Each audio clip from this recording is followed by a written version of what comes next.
안녕하세요. 영쌤입니다. 오늘은 노땡스라는 보드게임을 수업 시간에 어떻게 활용하는지에 대해서 한번 살펴보도록 하겠습니다. 그럼 먼저 노땡스가 무엇인지 한번 살펴보려면요. 이 보드게임입니다. 네, 이렇게 숫자 카드가 있고요. 그리고 뭐 칩이 있는 그런 보드게임인데 이걸 어떻게 하는지 먼저 소개를 해드리고 수업 시간에 어떻게 쓰는지 함께 살펴보도록 하겠습니다.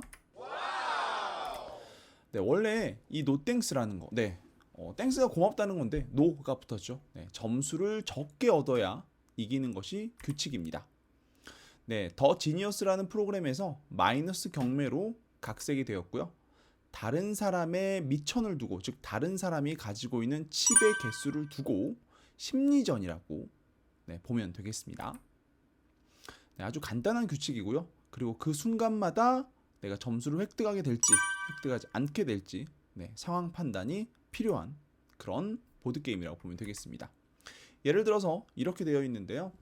숫자 카드는 3부터 35까지 총 33장의 카드가 있고요. 토큰은 총 55개가 있습니다. 그리고 무작위로 카드를 9장을 제거를 하는 거예요. 무작위로 카드를 제거를 9장을 했다. 어떤 카드가 나갔는지 모르잖아요. 왜 그런지 조금 이따가 알려드리도록 하겠습니다. 그러면 총 숫자 33장 중에서 9장을 뺐으니까 24장의 카드가 있겠죠. 그러면 그 카드 더미가 있는데 그 중에서 가장 첫 번째 카드를 오픈해서 활동을 시작합니다. 그러면 이제 플레이어가 있겠죠. 게임에 참여하는 각 플레이어는 토큰을 총 11개씩 얻게 됩니다. 그리고 진행 중에 나의 토큰이 몇 개인지는 다른 사람들에게 알려주지 않습니다. 이 토큰의 개수가 나의 미천이라고 보면 되고요. 이 토큰이 다 떨어졌을 때 나는 게임에 참여를 할 수 없게 되겠죠. 그리고 가장 최근 선물을 받은 사람이 먼저 시작한다라고 되어 있는데 이거는 숫자 카드를 옆 사람에게 계속 이렇게 전달을 하는 거예요. 내가 먹지 않으려면. 그랬을 때 여기에서 내가 숫자 카드를 먹었다라고 하는 것은 선물을 받았다라고 여기서 표현을 하고 있습니다. 그러면 즉 내가 숫자 카드를 먹었으면 그 사람이 먼저 시작한다라고 생각하면 되겠죠. 여기서 규칙은 카드를 먹느냐 먹지 않느냐예요. 먹은 카드는 그 숫자만큼이 나의 벌점이 됩니다. 즉 먹지 않으려면 대가가 필요한데요. 이 카드 위에 내 토큰을 올려서 다음 사람에게 전달하면 됩니다.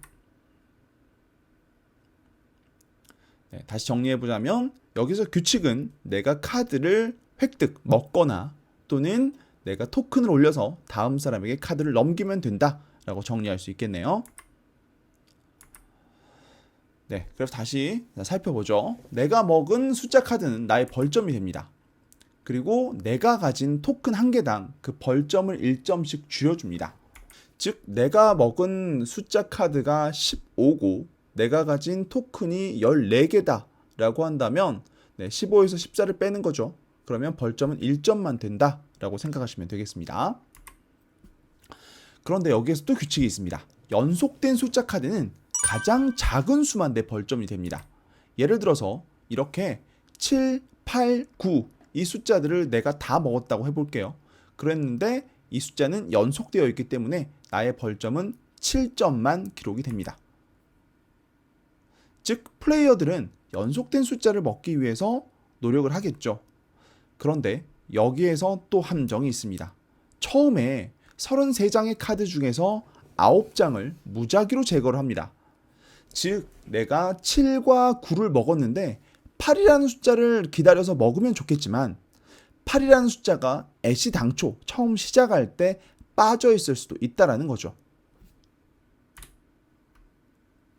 그러면 이걸 수업 시간에 전 어떻게 활용했는지 한번 알려드리도록 하겠습니다. 저는 기본적으로 어떤 핵심 개념들, 중요한 단어들을 가지고 이걸 학생들이 문장으로 만들어서 정리하고 이걸 친구들에게 설명하는 과정을 무척 선호합니다. 아이들이 자신이 가지고 있는 지식을 새롭게 정리하면서 그리고 설명하면서 메타인지가 발현될 수 있기 때문인데요. 저는 단원 정리할 때 이 활동을 활용을 하는데요. 모든 별로 그 단원의 핵심 개념을 선정하는 겁니다. 한 단원을 공부했으면 거기에서 나오는 쭉 여러 가지 핵심 개념들이 있겠죠. 그러면 여기에서 이 작업이 조금 어려운 작업이긴 해요. 하지만 이 개념별로 중요도를 선정해서 각 점수를 줍니다. 그런데 사실 학생들이 이 핵심 개념들을 뽑아놓고 여기에서 중요도를 선정해가지고 쭉 점수를 매긴다는 건 현실적으로 좀 어려움이 있었습니다. 그래서 아이들이 여러 가지 이제 몇 명의 아이들이 여러 가지 핵심 개념들을 뽑겠죠. 그리고 여기에서 많이 나오는 중복되어 있는 단어들은 좀 더 점수를 높은 쪽에 두고 그렇지 않은 것들은 쭉 나열을 해가지고 거기에 정말 중요하다고 생각되는 것들을 모두먼들끼리 서로 협의한 후에 거기에서 이제 25개 정도를 선정을 합니다. 그리고 점수는 그냥 뭐 가나다 순으로 해도 되고요. 사실 이거는 점수는 안 줘도 되지만 게임 활동을 위해서 주는 거기 때문에 크게 의미는 없다라고 생각해도 괜찮을 것 같아요.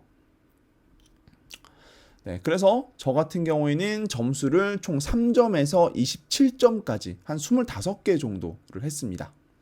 이렇게 적는 거죠. 뭐 20점 정도의 뭐 사회 역사 부분이었다라고 하면 임진왜란을 하는 거죠. 또는 뭐 차시별로 해도 되고요. 이렇게 정리를 했습니다. 그래서 마찬가지로 활동은 원래 게임 활동과 똑같이 운영을 하는데 먹은 단어를 이용해서 문장을 완성하면 추가로 벌점을 줄여주는 활동을 했습니다. 아까 문장 만들기 활동을 한다고 했죠. 그래서 아이들이 여러 가지 단어, 뭐 이순신 단어를 먹었고 임진왜란을 먹었다. 뭐 이렇게 했을 때 그럼 이 먹은 단어들을 이용해서 아이들이 문장을 만들었다면 추가로 모두먼들에게 동의를 얻어서 벌점을 줄여줄 수 있도록 했습니다. 즉 추가 점수를 획득하는 거죠. 그래서 학생들이 설명을 들었을 때 정말 설명을 잘했다, 좋은 문장이다 라고 했을 때 최대 3점. 그런데 뭐 그렇게 중요한 내용은 아니었던 것 같다 라고 한다면 1점을 주었습니다. 오늘 이 노땡스 활동, 원래 보드게임 활동은 어떻게 하는지, 그리고 이걸 수업 시간에 이 단어들, 개념을 이용해서 문장을 만드는 활동은 어떻게 하는지 한번 살펴보았는데요. 선생님들께서도 아이들이 되게 재밌게 참여하는 그런 활동이기 때문에 단원 마무리 같은 활동에서 한번 운영을 해보시면 좋을 것 같습니다. 그럼 오늘 영상은 여기까지입니다. 안녕히 계세요.